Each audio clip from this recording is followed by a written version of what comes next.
strength became evident throughout these 6 years as he lost 30 pints of blood and underwent 5 surgeries. Sandy Kaner did not die a natural death. Some say he suffered a fate worse than dying. 6 years in and out of the hospital without being able to say a word.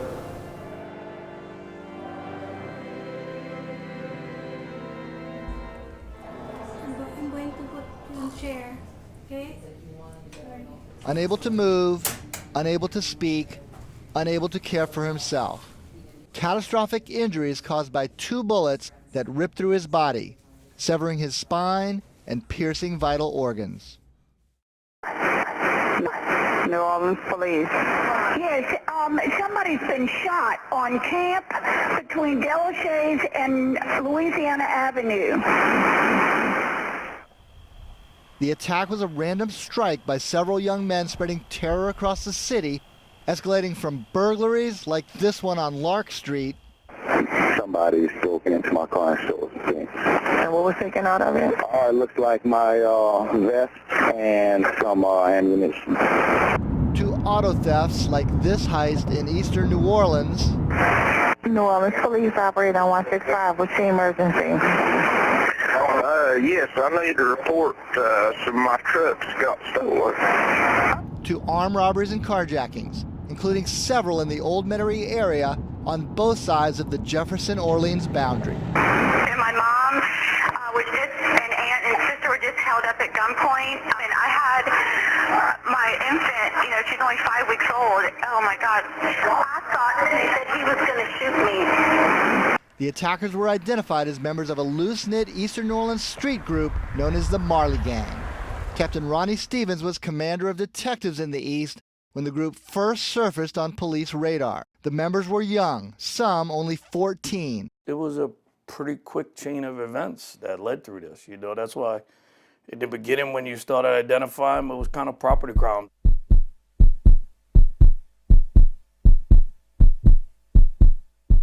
And you didn't see that chain going into the violent crime men, but once it did, it was abrupt. At the end of that frenetic 24-hour period in October 2012, 3 gang members made one last stop.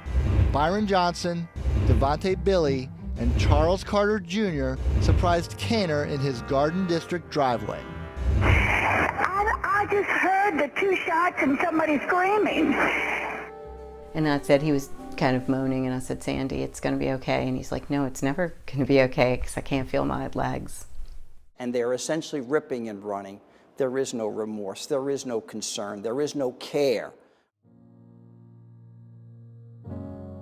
And I too, I grew up in a very spiritual household, but this just makes you question everything. Devastating. You start to think about your own mortality. I live a few doors down. Ambulances show up, take him to the hospital. Then he's back to the hospital again. Yeah, it's not easy. Kaner's 2 children grew up around a 24-hour cycle of nurses.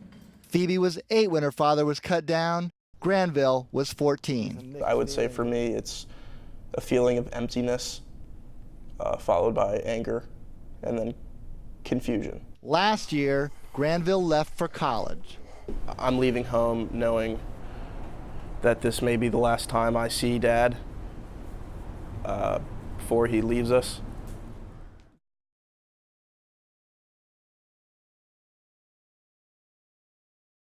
I was holding his hand, and he just let go.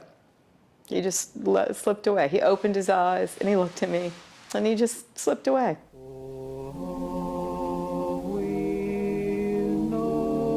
The funeral included a solo by Kaner when he sang with the legendary Yale a cappella group, the Whiffenpoofs.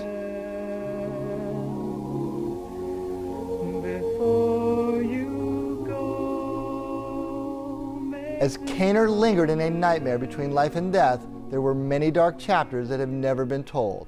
Family and friends stopped coming around. Some couldn't bear the awkwardness or the sadness. The depression sets in, and I take something for depression now, and I never have had to in the past.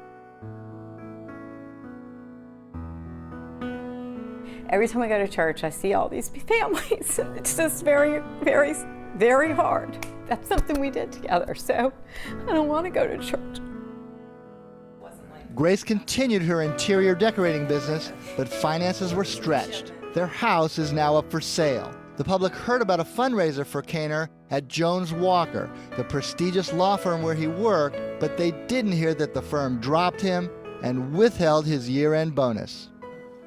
And our lives, changed forever in that one instant. After he was shot, Kaner was still lingering in intensive care when Stevens and other detectives from across the city began to piece together the Marley Gang's night of terror. It was textbook police work: fingerprints, DNA, search warrants, recovered property, photo lineups. It was pretty much #1 running on our radar. One of Kaner's attackers, Johnson, was arrested 6 days later. But as detectives raced the clock to zero in on the others, the suspect struck again.